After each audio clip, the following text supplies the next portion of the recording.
All right, so today we've got a lot of different things to talk about for functions.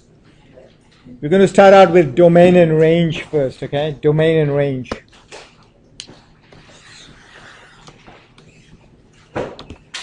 You've seen this many times before, okay? I want to make sure that you understand these concepts really well, okay? Domain and range. So domain is all about the values that X can take as you go around the graph. So for a graph like that, what do you think the domain is? What do you think the domain is? Yeah, Thomas. Sorry? Can you give it to me in interval notation? Interval notation? Nice. Nice, good job. Okay? And then if you go on the graph, what are the y values going to be? So you're going to be looking at the y values, you know, of every point that you go on the graph, okay? Everywhere that you go on the graph. Okay? So everybody okay on that? And so the range would be, Mona? Well, the range, I mean, you can see it graphically. It's all the y values.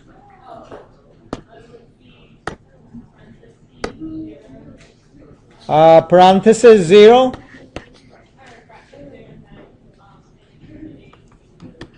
Bracket or parenthesis? Parenthesis, okay. So remember, in interval notation, this is the smaller number, always on the left, okay? And then this is the bigger number on the right.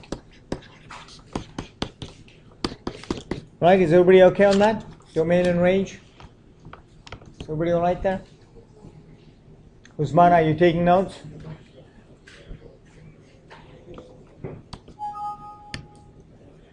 Okay, oh, I guess I forgot to connect my mouse up. So give me a minute here and let's get my mouse in there.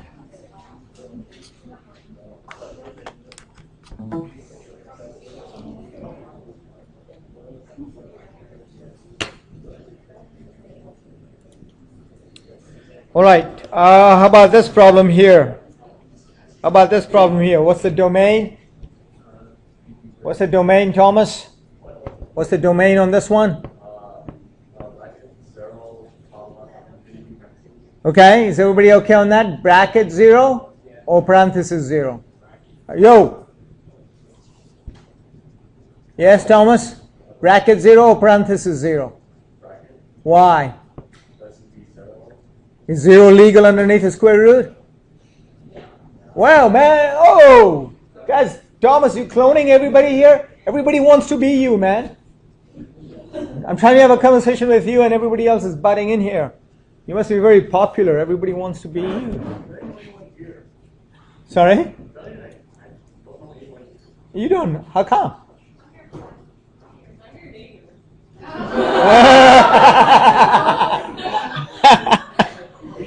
Okay.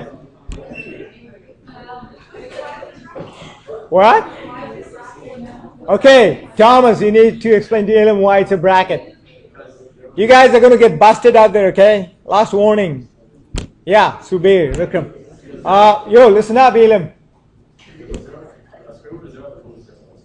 Right, you can't have a 0 underneath the square root, so it's perfectly legal because square root of 0 is 0.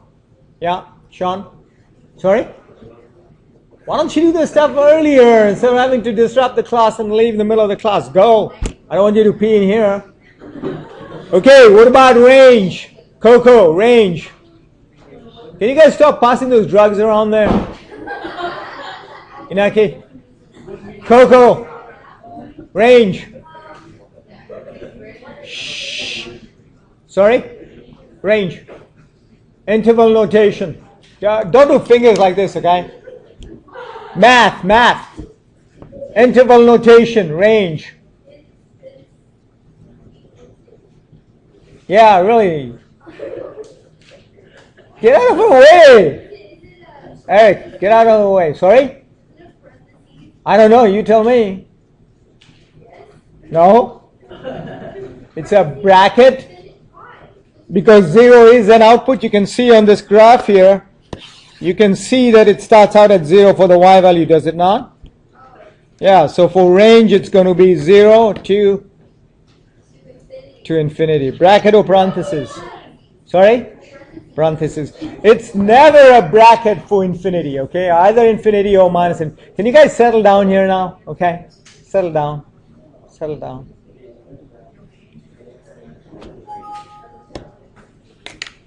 Okay, moving on. Okay, you guys work on this one now, okay, without yelling the answers out. Without yelling the answers out. Kylie, you're extremely noisy today. What's up? Is it your birthday? Is it your birthday? Party on the weekend? Energy is still there? Okay, Kylie, domain of that. Ah, got you sleeping, didn't I?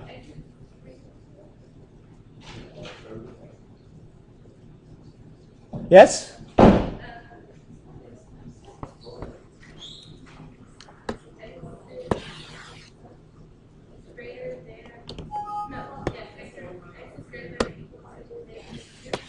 Negative 2, why? Why negative 2? Remember what the constraints are, yes. Sorry? Is that what? No, it's minus 1 and then the square root doesn't go over the 2. The square root ends over the minus 1. Kylie?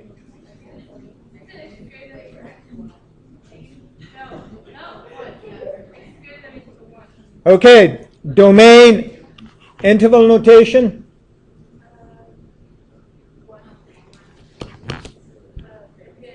Infinity. Okay.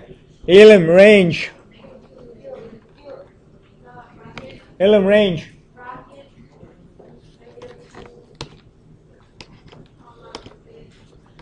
Nice, good job. Everybody see why it's negative 2. You can see that the y value doesn't go below a negative 2 right there.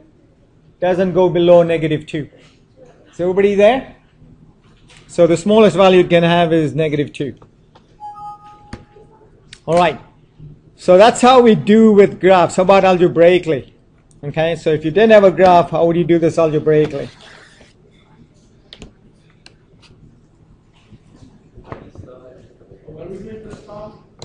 Algebraically, how do you spell algebraically?